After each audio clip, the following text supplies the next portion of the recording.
Si pueden ir en sus Biblias al capítulo 9 de Hechos. Hace unas semanas atrás estamos estudiando el capítulo 7, los primeros 7 versículos del capítulo 6. Descubrimos que la iglesia afrontó su primer conflicto interno.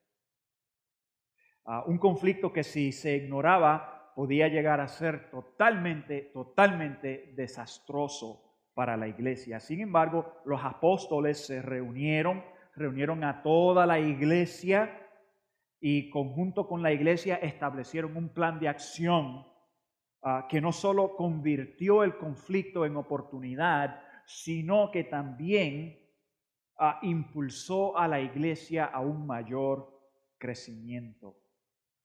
En el capítulo 6 continúa el resto del capítulo con el arresto de Esteban, uno de los 7 que fueron escogidos para resolver el conflicto que tenía la iglesia. Las Escrituras dicen que Esteban estaba lleno de fe, lleno del Espíritu Santo, lleno de sabiduría. Y entendemos que cuando hablamos de estar llenos se trata de ser totalmente dirigido por. Entonces, cuando la Biblia habla de estar llenos del Espíritu Santo, está hablando de estar dirigido totalmente por el Espíritu Santo. Si es una persona que está llena de fe, está totalmente dirigido por la fe. Si es una persona que está lleno de sabiduría, es una persona que está totalmente dirigida por sabiduría. Entonces, el resto del capítulo habla de Esteban.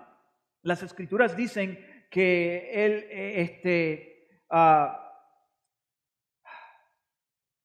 que con él se pusieron a discutir ciertas personas de la sinagoga de los libertos. Y aquí la palabra libertos se trata prácticamente del significado de personas libres. Los libertos eran personas que en un entonces fueron esclavos y fueron llevados a Roma. Ellos o sus descendientes fueron liberados en el año 19 AD y en su liberación ellos regresaron a Jerusalén porque eran judíos y allí pues establecieron su sinagoga. Entonces las Escrituras nos dicen aquí en el capítulo 6 que estos empezaron a discutir con Esteban, pero que no podían serle frente a él, porque él estaba lleno de sabiduría. No eran lo suficiente para ganarle a él en los debates de las cosas de Dios. Entonces, algunos eruditos también dicen que probablemente una de esas personas que entró en argumentos, que hizo frente a Esteban, pudo ser Saulo, el que nosotros conocemos como Pablo, el que escribió la mayor parte del Nuevo Testamento. Ese es el entender de algunos de los eruditos, que él estaba allí. Las Escrituras nos dicen que no podían hacerle frente por su sabiduría. Entonces levantaron falsos testimonios para poder derrotarlo a él, para poder arrestarlo. Como no podían hacerle frente con la verdad, tuvieron que levantar falsos testimonios. Entonces, Esteban les da una gran exposición, una gran predicación. Y empieza con los tiempos de antaños, con Moisés, y él habla que ellos no solo blasfemaron contra Moisés, pero contra Dios y contra el templo y en la forma que ellos estaban. Él es acusado de blasfemar contra Moisés, contra el templo y contra Dios. Entonces lo arrestan, lo apedrean, lo matan a pedradas, a peñones. Y las Escrituras dicen que el joven Saulo estaba allí dando su aprobación. El mismo día que matan a Esteban, se desató una gran persecución contra toda la iglesia. Y las escrituras dicen que la persecución era tan grande que los cristianos se dispersaron por toda la región, excepto los apóstoles. Los apóstoles se quedaron en Jerusalén siguiendo su ministerio y enseñando en el nombre de Jesús. Ahora, cuando llegamos al capítulo 9, en el capítulo 9 de Hechos, ese capítulo empieza dejándonos saber que al mismo tiempo que estaba esta persecución desatándose, al mismo tiempo la iglesia estaba creciendo. La iglesia estaba aumentando en número. Y no solo en Jerusalén, pero en otras partes de Judea y de Samaria. Mientras gente que no era judía estaba creyendo en Jesús. Saulo iba respirando, según las escrituras, iba respirando amenazas contra los discípulos de Jesús. Saulo pidió cartas de extradición para las sinagogas en Damasco. Y su intención era específicamente arrestar y llevarse a hombres tanto como a mujeres de regreso a Jerusalén para hacerlos blasfemar o castigarlos o hasta el mismo tiempo matarlos a aquellos que creían en el nombre de Jesús. Entonces, al acercarse a Damasco, una luz del cielo relampagueó de repente a su alrededor. Saulo cae al suelo y él escucha una voz que le habla y le pregunta a él: ¿por qué lo estás persiguiendo? Saulo no reconoce la voz. Él no está al tanto de quién le está hablando. Entonces, desde el suelo, porque él no puede ver, desde el suelo él dice, él pregunta: ¿quién eres? ¿Quién eres, Señor? ¿Quién eres, Señor? Y la voz le responde: soy Jesucristo, a quien tú persigues, a quien tú persigues. Después le da instrucciones, le dice que se levante y que entre en la ciudad, y mientras él está en la ciudad, alguien le va a decir lo que Jesús quiere que él haga. Entonces, eso es lo que va ocurriendo. Las escrituras nos dicen que los que viajaban con Saulo se quedaron atónitos. Ellos oían la voz, pero que no veían a nadie.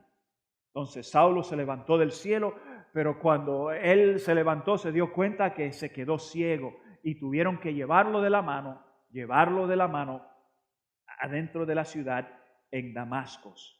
Y allí permaneció ciego por 3 días, sin comer y sin beber nada. Es una historia muy conocida en el Nuevo Testamento. Y también esta historia, relatada por Pablo mismo, se encuentra en el capítulo 22 de Hechos, y él la repite nuevamente cuando él da testimonio en el capítulo 26. Y como se da cuenta, es la historia de la conversión de Pablo, la historia de cómo fue que Pablo, de ser un perseguidor, de ser una persona que rechazaba a Jesucristo, a ser una persona que abrió su corazón y aceptó a Jesucristo y terminó el resto de su vida sirviendo a Jesucristo. Esa es la historia. Pero más allá de contar los sucesos de la salvación y la transformación de la vida de Saulo, es una historia de la sublime gracia de Dios. De la sublime gracia de Dios. Entonces, yo creo que cuando nosotros leemos esta historia y la leemos detenidamente y llegamos a entender lo que está pasando, es probable que nos hagamos la pregunta, ¿acaso Dios puede hacer lo mismo conmigo? ¿Acaso Dios puede hacer lo mismo conmigo? ¿Acaso Dios puede usar mi vida como usó la de Saulo, ahora conocido como Pablo? ¿Acaso Dios puede hacer esto? ¿Acaso Dios puede hacer esto? Y yo creo que todos nosotros podemos identificarnos con estas preguntas. Yo creo que todos nosotros podemos llegar a identificarnos con esta pregunta porque tienen que ver con el propósito de Dios para con nosotros. Tiene que ver con, mi vida, es lo único que hay, es lo único que experimento de mi vida. Dios puede tomar mi vida y hacer algo maravilloso y poderoso con mi vida. Yo creo que todos en algún momento hemos llegado a hacernos la pregunta del propósito y el significado de nuestra vida. Ahora, la respuesta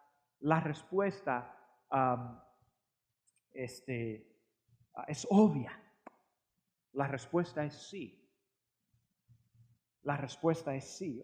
Por supuesto que Dios puede hacer esto con nosotros.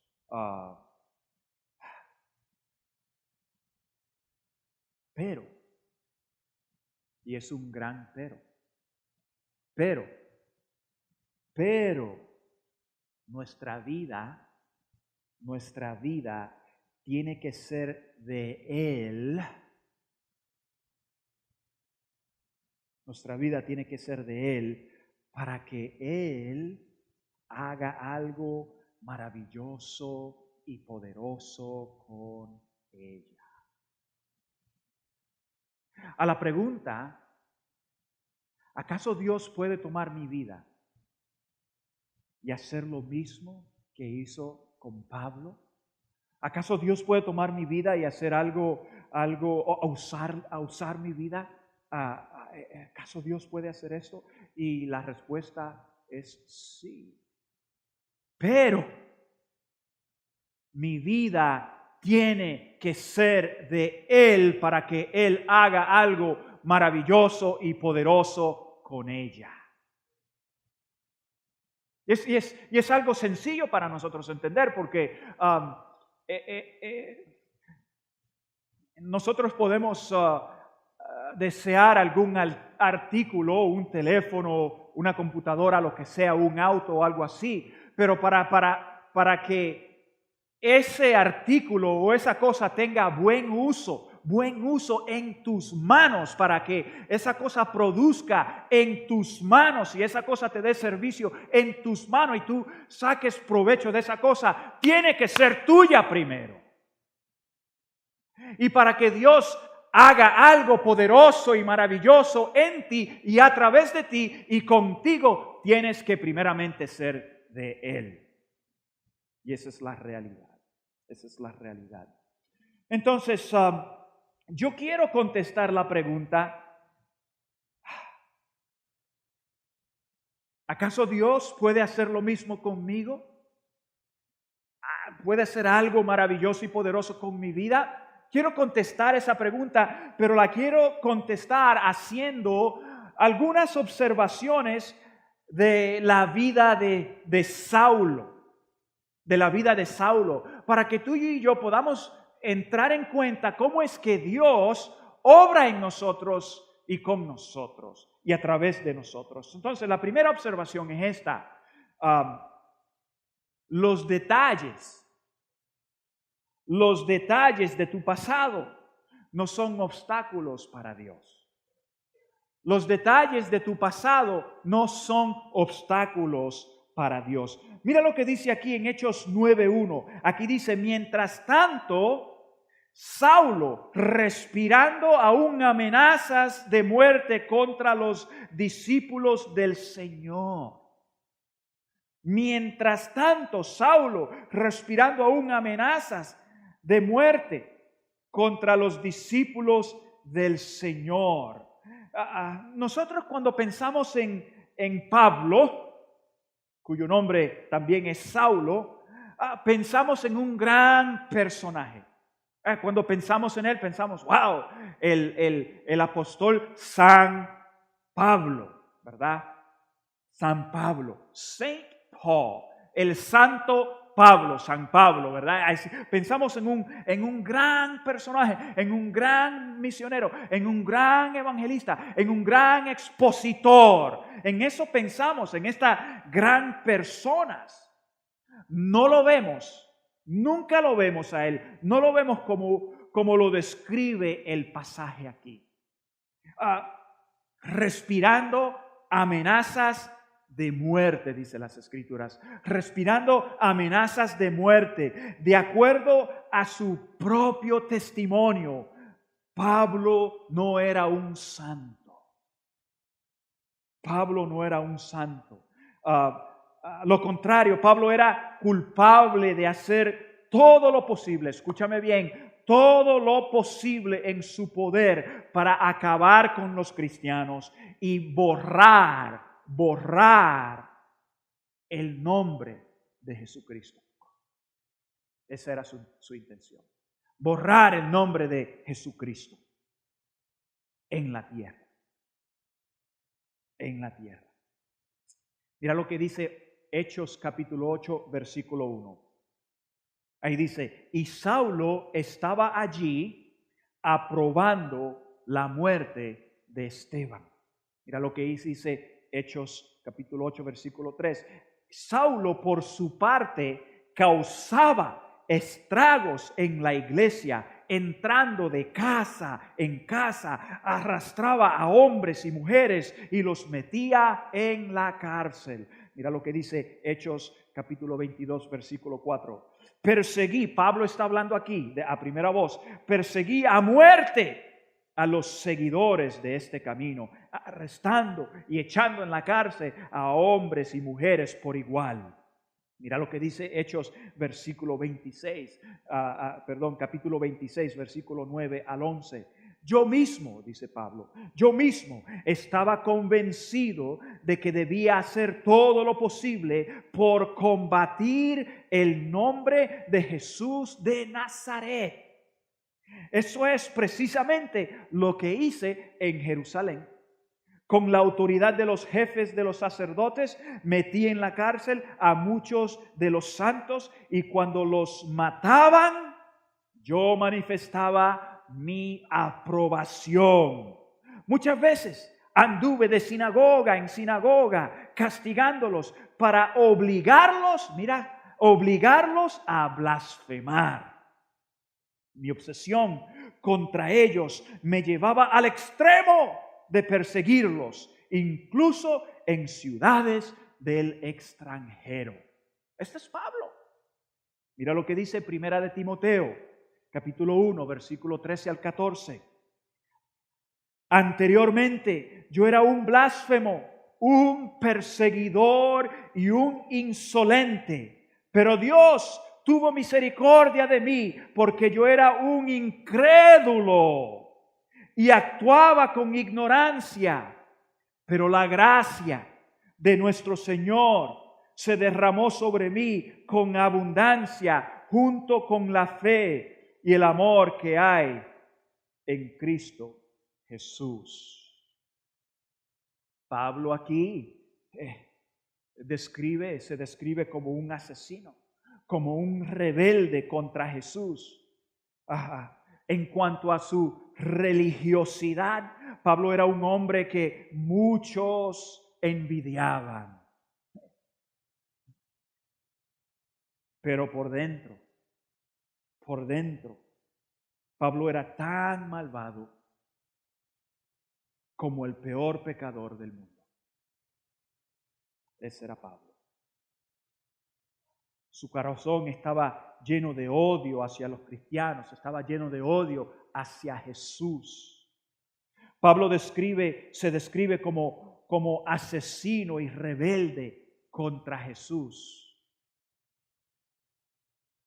Y si nos preguntamos, ¿por qué Jesús salvó a Saulo?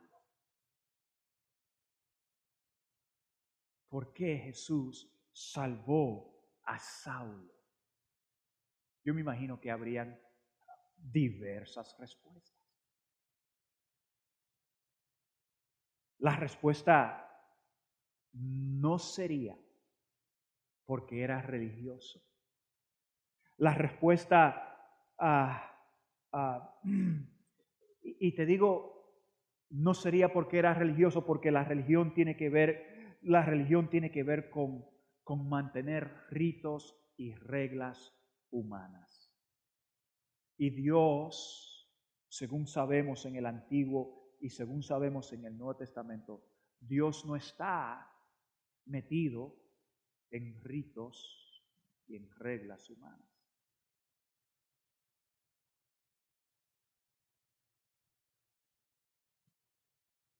Entonces, la respuesta no es porque era religioso. Tampoco la respuesta es porque era fariseo. Porque él era un fariseo, tampoco esa es la respuesta.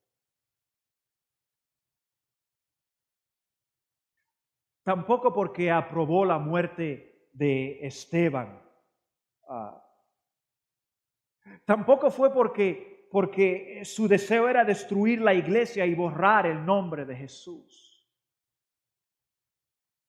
Ninguna de esas son razones por qué él fue salvo. Ninguna. Él fue salvo. Él fue salvo porque era pecador. Él fue salvo porque era pecador. Él fue salvo porque necesitaba la gracia y misericordia de Dios. Tú eres salvo porque eras pecador. Tú eres salvo porque estabas falto y necesitado de la gracia y la misericordia de Dios.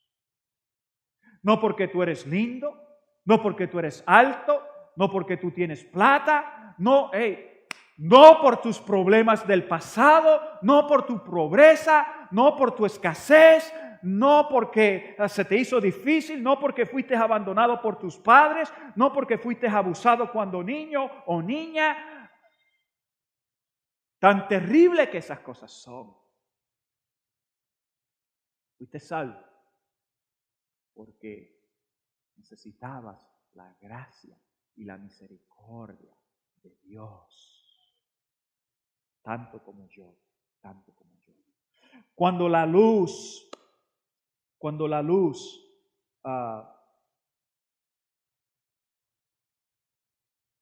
rodeó a Saulo,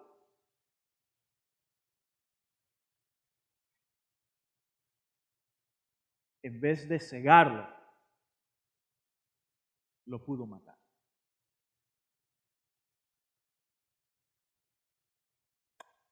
En vez de cegarlo, lo pudo matar. Aquí va Saulo causando estragos, arrastrando a la gente, haciéndolos blasfemar contra Jesús. Aquí va Saulo creando caos en la comunidad, llevando a la gente a la cárcel, asegurándose que si ellos no recantan y no niegan el nombre de Jesús, que los pongan a muerte. Ese es Saulo. Y él va por el camino, y él va atrevido, y él va con su cabeza en alto, y él va con una misión, y él va adelante. Y cuando relampagueó, cuando esa luz cayó tan brillante que él cayó al suelo, esa luz lo pudo matar. Pero no lo mató. Y si lo hubiera matado, quizás tú y yo diríamos, quizás tú y yo siendo parte de la comunidad en ese entonces, diríamos, oye, Saulo ha desubicado mi propia familia, parte de mis familiares han tenido que correr y huir, han tenido que salirse de Harrisonburg, han tenido que mudarse para Carolina del Norte o para Nueva York o para Chicago o para West Virginia o para algún otro lugar, y aún por ahí Saulo está corriendo por todos estos lugares. Y mira lo que le pasó a Saulo, un relámpago cayó y lo hizo tocino, lo cocinó, lo quemó, le puso un alto, y es probable que tú y yo diríamos algo como esto: se lo mereció. La justicia de Dios cayó sobre él, se lo mereció. Eso es lo que tú y yo diríamos. Y pienso que hasta estaríamos bien,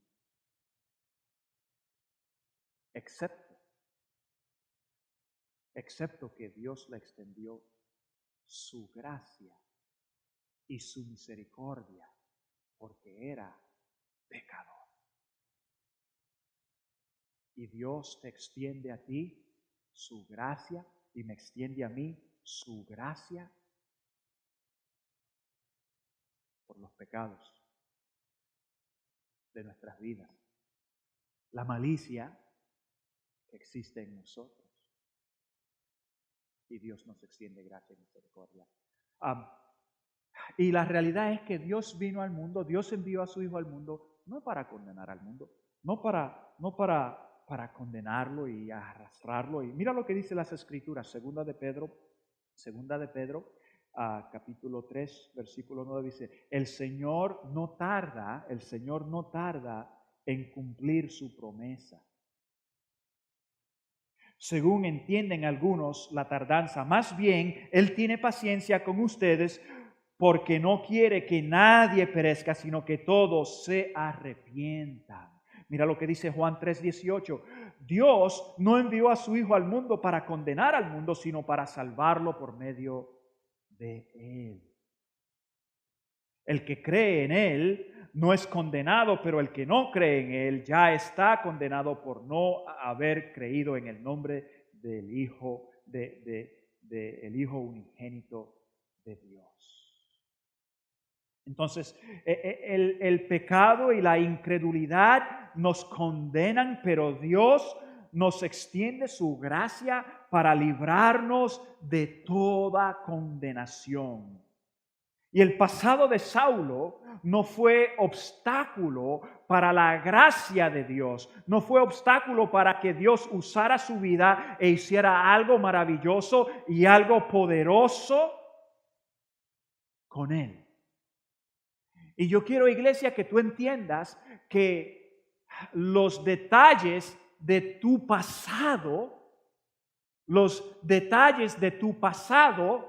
no son obstáculos para Dios, porque Él te extiende tu gracia. No hay nada en tu pasado, no hay nada en mi pasado que merezca la gracia de Dios, pero Dios la extiende. Gracia es el favor inmerecido de Dios. Y cuando somos salvos solo por la gracia de Dios. Entonces la pregunta: ¿podrá Dios hacer lo mismo en mi vida? ¿Podrá Dios usar mi vida en vista de mi pasado?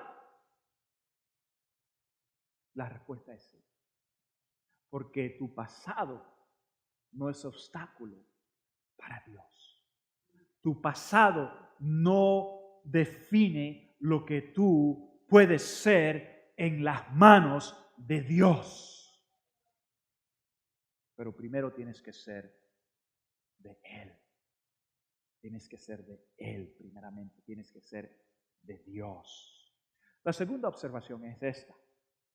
Así como los detalles de tu pasado no son obstáculos para Dios, las circunstancias de tu presente no son obstáculos para Dios. Las circunstancias de hoy, de tu vida hoy, no son obstáculos para Dios. Y quiero que te mantengas conmigo en esto. Quiero que te mantengas. Mira lo que dice aquí. Capítulo 9, versículo 1 y 2. La segunda parte del versículo 1 dice: se presentó al sumo sacerdote y le pidió cartas de extradición para las sinagogas de Damasco.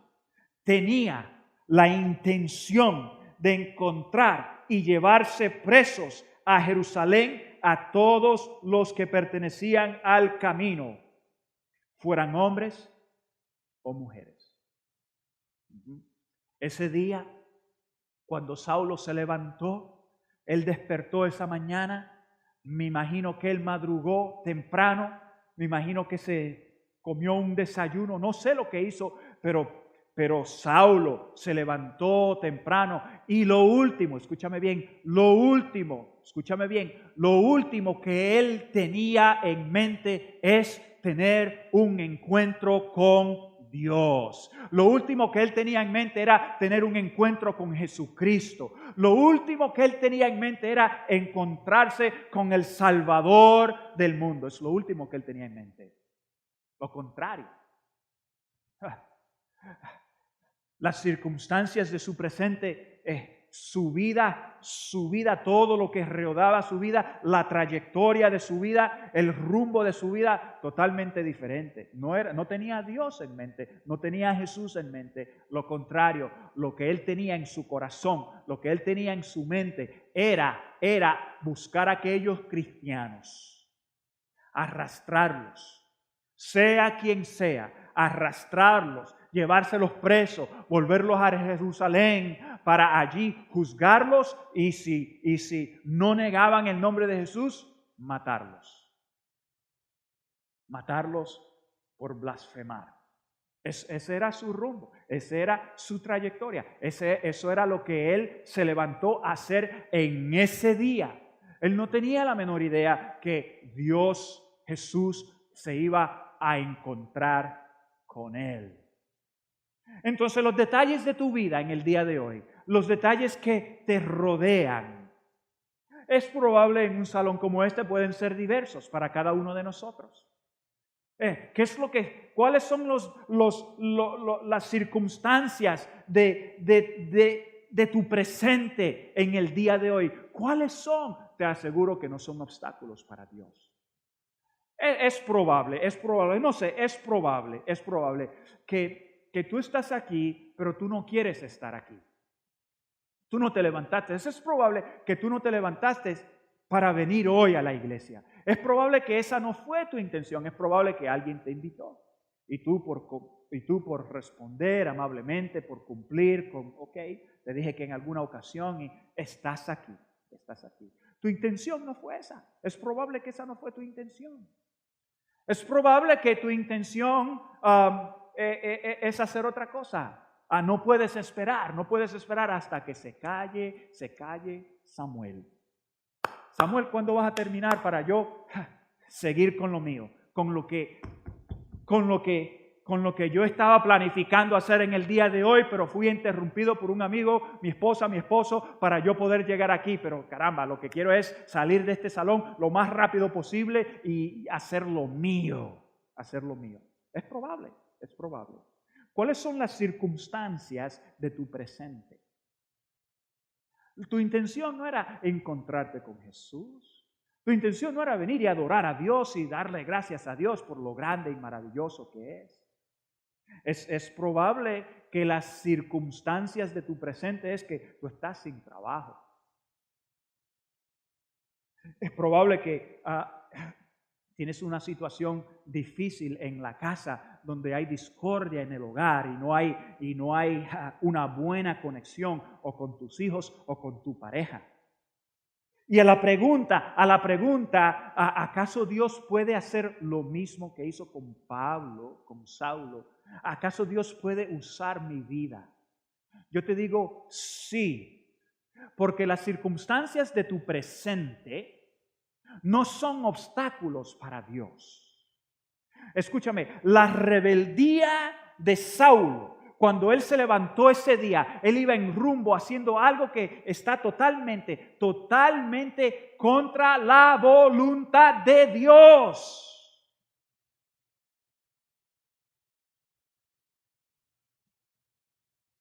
No fue obstáculo para Dios.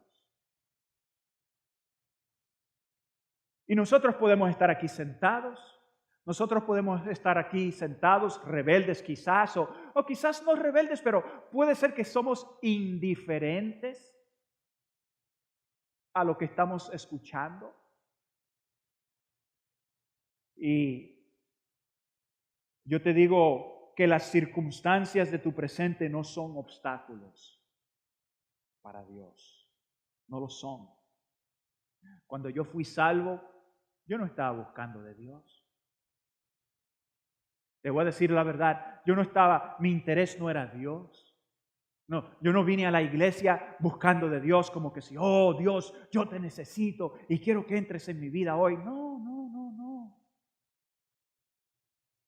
Yo no llegué a la iglesia así.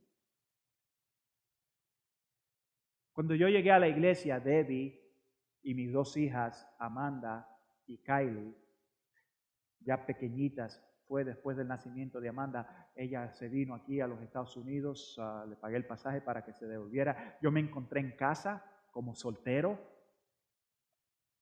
Le digo, bueno, ¿qué hay que hacer esta tarde? No hay nada que hacer. Y me recordé, oh, hay servicio en la iglesia. Pues ¿sabes qué?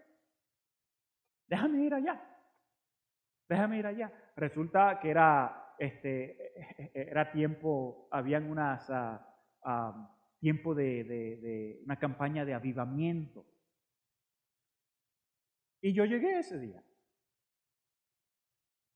Yo me sentaba donde está sentado doña María y nuestro hermano el Guayacán, allí sentado. Y me sentaba allá atrás, y no estoy diciendo que ustedes los que se sientan atrás hacen esto. ¿Okay? Estoy juzgando, por favor, no vayan a pensar esto. Pero yo me sentaba allá atrás porque tan pronto se callaba el pastor, y dije, vámonos, ya terminó, no hay motivo de quedarnos aquí ya. hay que agarrar, vamos a salir. Y me despistaba, como algunos de ustedes hacen. No quiero que se sientan mal. Y doña María y el Guayacán, me gusta llamarlo Guayacán porque él tiene 83 años y está está fuerte el hombre, le damos gracias a Dios. Pues mira, yo me sentaba allá y después de la predicación, el orador dio la invitación y yo vine adelante. Y quiero que ustedes sepan, yo no encontré a Dios, Él me encontró a mí. Tú no encuentras a Dios, Dios te encuentra a ti. Dios es quien te encuentra a ti. Tú vas en tu rumbo, tu vida tiene su trayectoria, tú tienes tu proyección y Dios suavemente va detrás de ti, va detrás de ti, va detrás de ti. Y un día se te abren los ojos, un día se te abre el corazón. Puede ser un día como hoy. Cuando las circunstancias de tu presente no te llevan a buscarlo, sino que tú estás en otro rumbo, tú estás en otra trayectoria, tú estás preocupado por otras cosas. Quizás sea la fiesta, quizás sea el dinero, quizás sea el trabajo. Es probable que, no sé, yo espero que no, yo oro en contra de esto. Pero hay personas que vienen a la iglesia que están en medio de una relación extramarital y vienen a la iglesia simplemente como una máscara para esconder su pecado. Ese es tu rumbo, esa es tu trayectoria.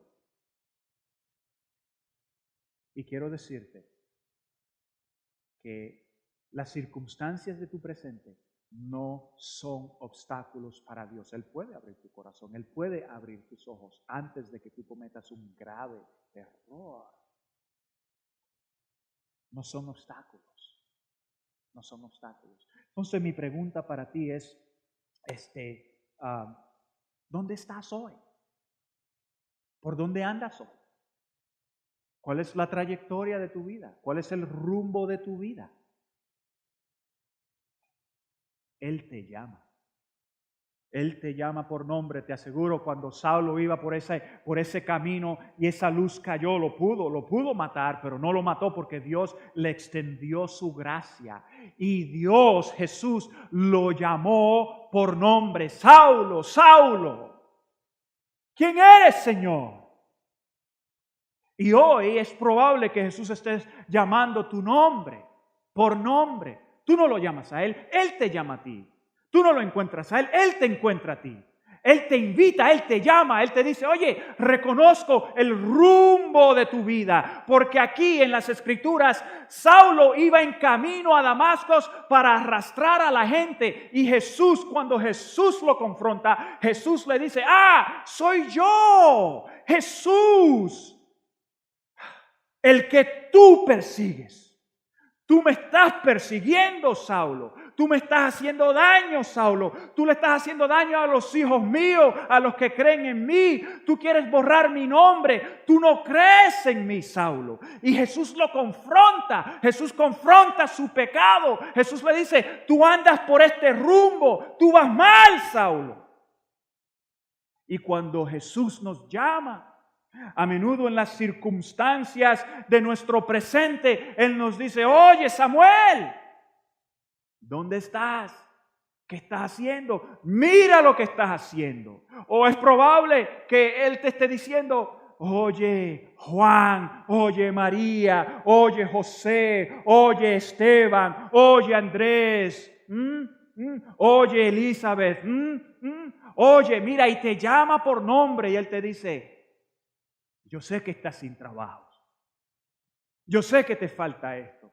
Yo sé que tú necesitas esto. En otras palabras, las circunstancias de tu presente no son obstáculos para que Él pueda hacer algo maravilloso y poderoso en tu vida.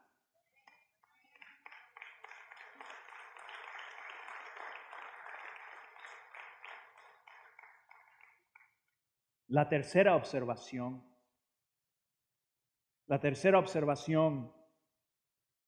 tiene que ver con las características de tu reputación. Las características de tu reputación. Tu reputación tampoco es obstáculo para Dios. Mira lo que dice el pasaje, versículo 13 al 19. Aquí dice, entonces Ananías respondió, Señor, he oído hablar mucho de ese hombre y de todo el mal que ha causado a tus santos en Jerusalén.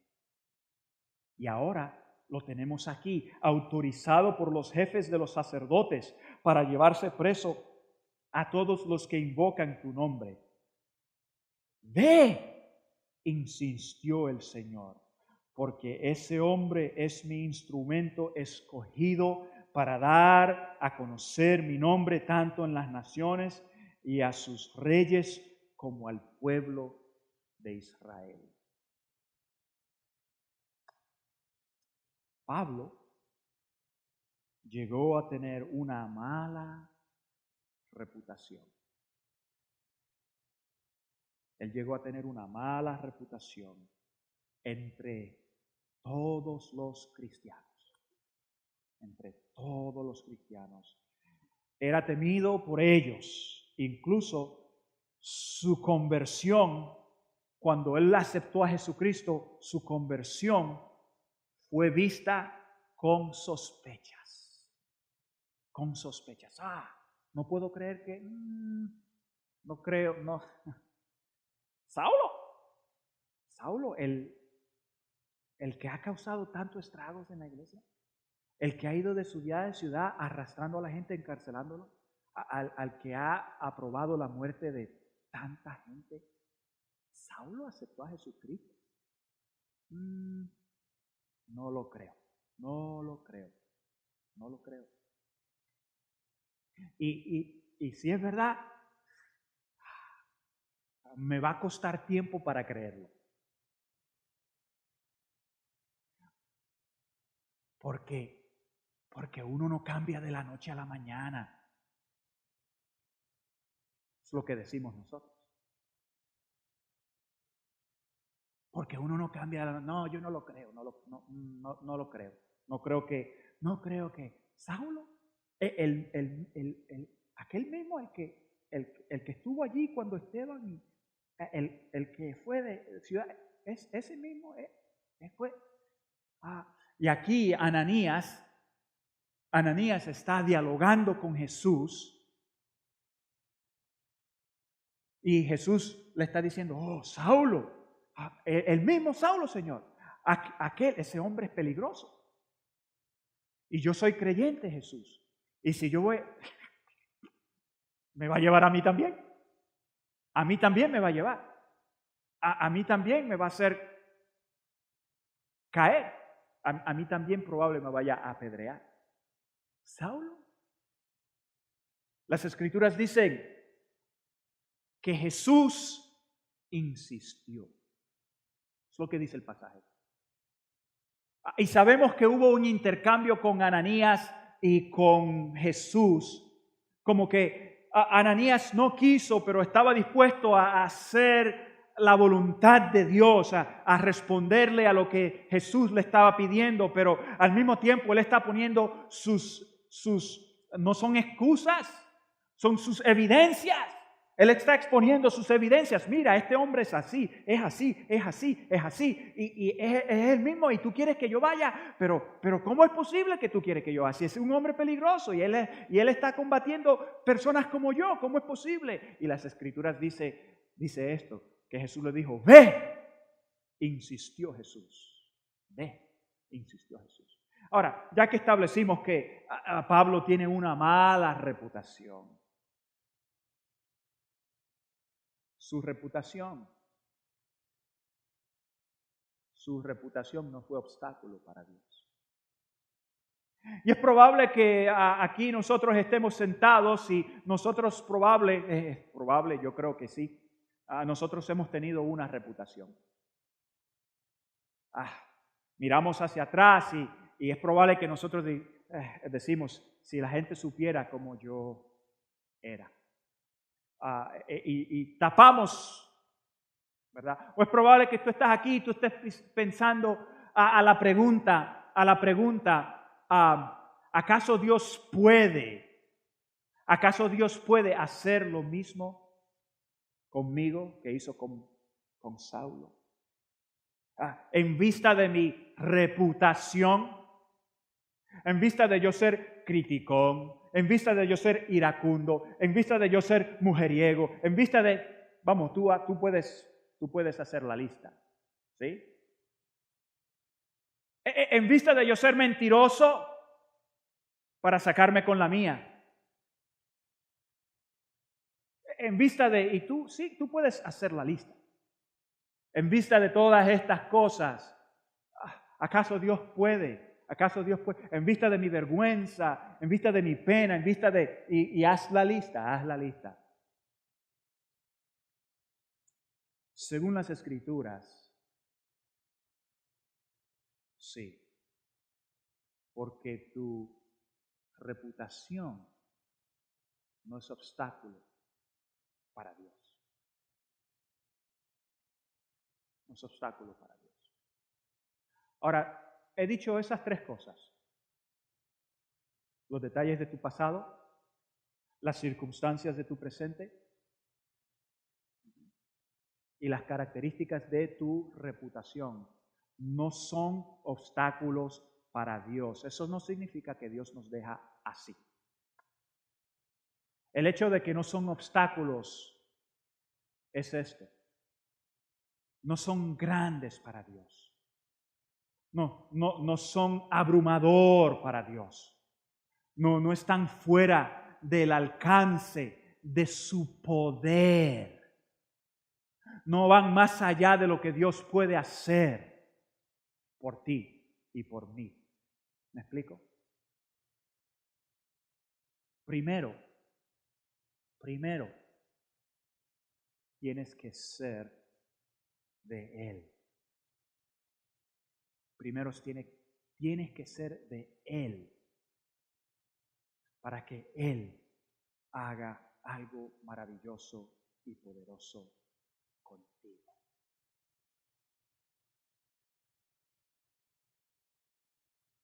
Quiero terminar con esto. Hay tres personas que siempre te están recalcando tu pasado, que siempre te están recordando tu presente y siempre te están acosando en cuanto a tu reputación.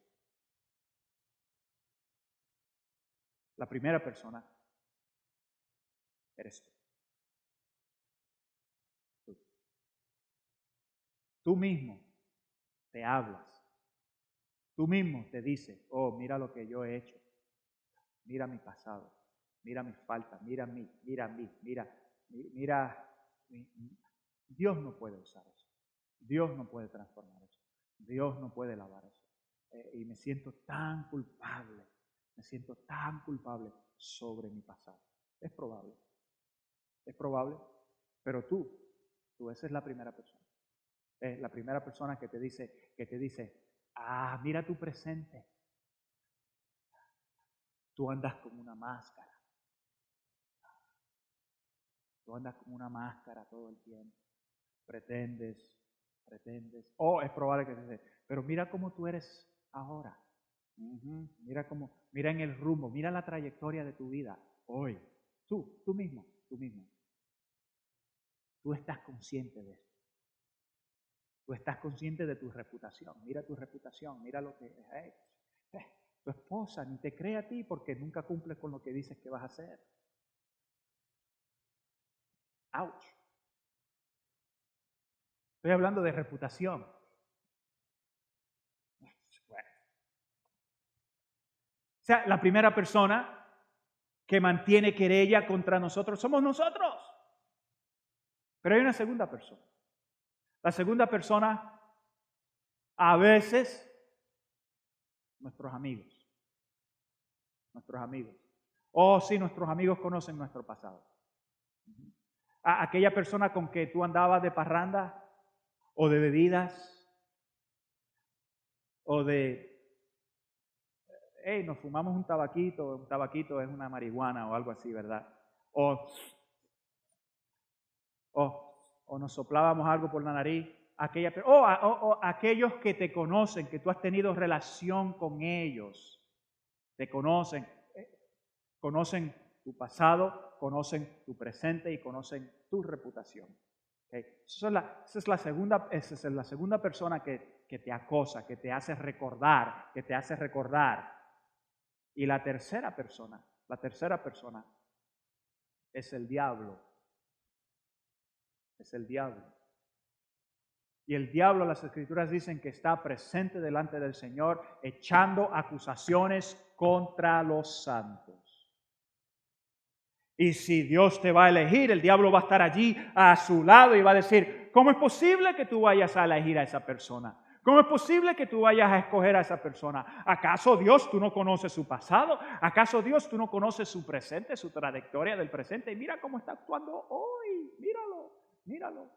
Incluso Él no vino a la iglesia porque vino a adorarte, Él vino a la iglesia porque alguien lo invitó y Él no quiso venir, solo está cumpliendo por compromiso y todo esto. Y mira, ni quiere estar aquí y tú vas a bendecirlo y Él dice, y mira la reputación de esa persona. ¿Cómo es posible que tú vayas? Y Dios dice,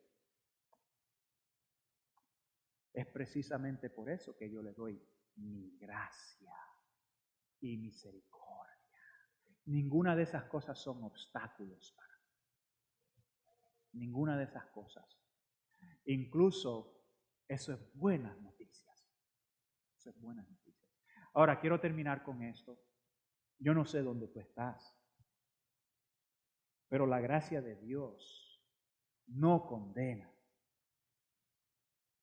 La gracia de Dios salva, rescata, transforma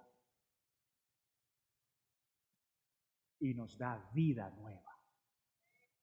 Vida nueva. Es decir, mi pasado no va a seguir siendo mi pasado, va a ser transformado.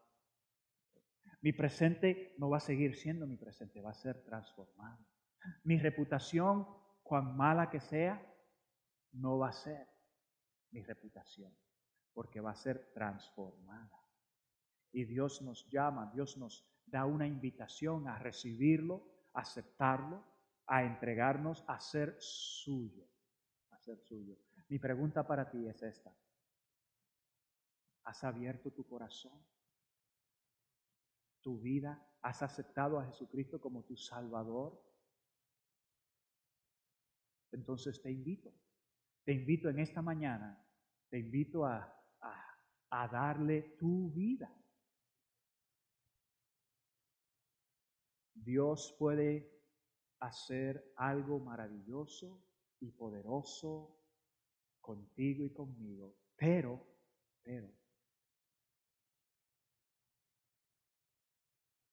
mi vida tiene que ser de Él primero.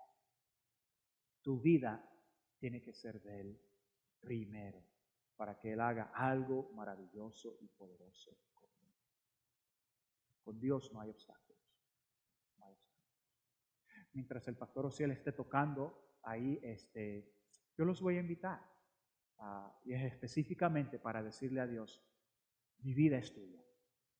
Mi vida es tuya. Mi vida es tuya. Y probable tu pasado no es problema, probable no sea tu reputación, pero probable sea tu presente. En tu presente es probable que tú tengas demasiado preocupaciones. Y Dios ha estado tocando, y tú te has mantenido diciéndole, no, Señor, no, hoy no, mañana no, hasta que yo no arregle este asunto, hasta que yo no supere esto. Y te digo, no pierdas tiempo. No pierdas tiempo. Así como tú y yo obtenemos un artículo, un aparato, algo así, no le sacamos provecho, beneficio ninguno, hasta que no sea nuestro. Y Dios te está diciendo, sé mío, sé mía, totalmente. Y yo haré algo maravilloso y poderoso en ti y a través de ti. Entonces, los invito. No dejes que las distracciones te roben este momento de lo que Dios quiere hacer. Te invito a que le des tu vida totalmente. Dile a Dios, mi vida es tuya, totalmente es tuya. Entonces, el altar está abierto, no te tienes que arrodillar a menos que quiera. Solo si quieren pueden venir aquí adelante y pararse aquí adelante. Yo me voy a parar aquí, te digo, estoy en una etapa de mi vida donde Dios me está llamando a mí, me está preguntando, ¿eres mío totalmente? Eres mío porque quiero hacer algo maravilloso y poderoso en tu vida. Escúchame, nuestra iglesia tiene algo. Nuestra iglesia ha lanzado la visión 2020. 2020. La visión 2020. Y eso requiere que yo le diga a Dios, mi presente es tuyo, Señor. Mi presente es tuyo. Entonces te invito, no vamos a demorar, es algo sencillo, algo simple. Yo te invito a decirle a Jesús, mi vida es tuya, totalmente tuya. Mi vida es tuya. Aquí estoy, mi vida es tuya.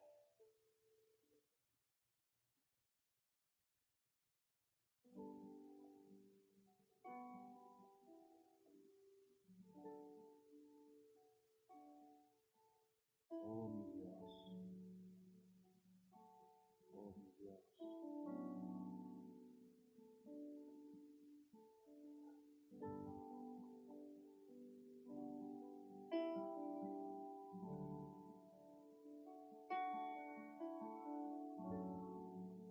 Aquí estamos, Señor, con corazones totalmente rendidos a ti.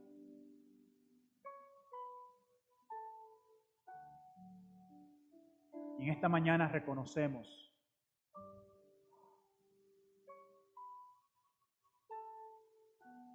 que nuestro pasado, nuestra reputación, nuestro presente no es obstáculo para que tú hagas algo maravilloso con nuestras vidas. Y yo te doy gracias, Señor, por permitirme el privilegio de escuchar tu palabra y responder a tu palabra y dejarte saber que mi vida es tuya.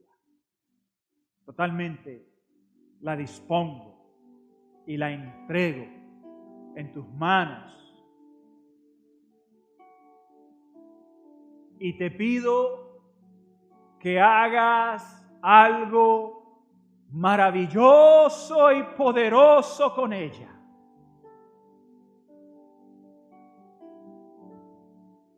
Es mi gran anhelo. Es mi gran anhelo. Te doy gracias por estos que están aquí. Cada uno de ellos, oh mi Dios, individualmente tú los conoces por nombre. Y tú los llamas por nombre como me llamas a mí. Samuel, Samuel.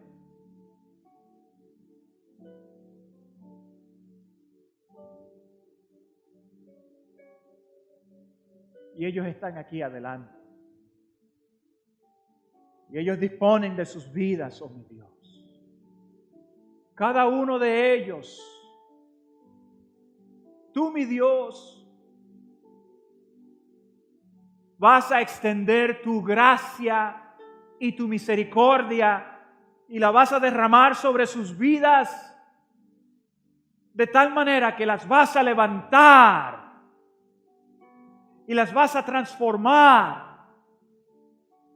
y vas a hacer algo maravilloso y poderoso en ellos y a través de ellos, para la honra y la gloria de tu nombre. Todos podrán decir: mira lo que Dios ha hecho en ellos, en él, en ella. Y no era así, y no era como me decían, y no eran, pero lo que yo veo es totalmente diferente, totalmente diferente. Oh Dios, somos tuyos, y te rogamos en el nombre de Jesucristo, quien nos llama, que tomes nuestras vidas y hagas algo maravilloso y poderoso con él. Sabemos que así lo harás. Sabemos que así lo harás. Gloria a tu nombre. Gracias, Señor. Gracias, Señor, te damos. En el nombre de Jesús. Amén. Amén. Gloria a Dios. Gloria a Dios. Gloria a Dios. ¿Qué tal si rendimos a Dios aplauso como ofrenda de agradecimiento? Gloria a Dios. Gloria a Dios. Gracias, Señor. Alabado sea tu nombre en esta mañana. Gloria a Dios.